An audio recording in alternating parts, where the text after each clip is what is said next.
کہ آپ صلی اللہ علیہ وسلم نے فرمایا کہ جس نے صبح کو سید الاستغفار پڑھا اور شام تک اس کی موت آئی، شام سے پہلے تو وہ جنتی ہو گیا۔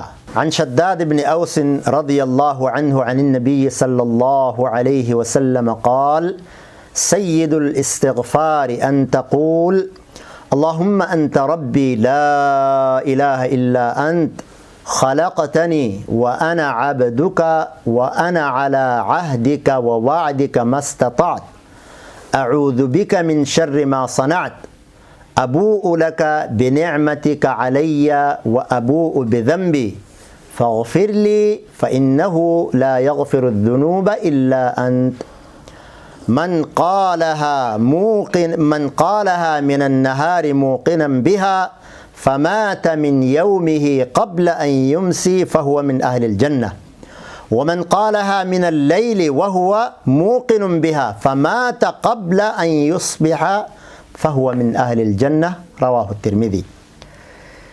یہ سید الاستغفار ہے، اس کی فضیلت یہ ہے، پہلے سید الاستغفار جو میں نے ابھی پڑھا آپ کے سامنے، اس کی فضیلت یہ ہے کہ آپ صلی اللہ علیہ وسلم نے فرمایا کہ جس نے صبح کو سید الاستغفار پڑھا اور شام تک اس کی موت آئی، شام سے پہلے تو وہ جنتی ہو گیا۔ اس استغفار کے پڑھنے سے فہو من اہل الجنہ، وہ جنت والوں میں شامل ہو گیا۔ اور جس نے رات کو پڑھی صبح سے پہلے مر گیا تو بھی وہ جنت والا ہو گیا، جنت کا مستحق ہو گیا۔ اور یہ میرے اور آپ کے نبی محترم حضرت محمد صلی اللہ علیہ وسلم کی بشارت ہے، اور آپ کی کوئی بات نعوذ باللہ ثم نعوذ باللہ غلط بالکل نہیں ہے۔ وما ينطق عن الهوى ان هو الا وحی یوحى۔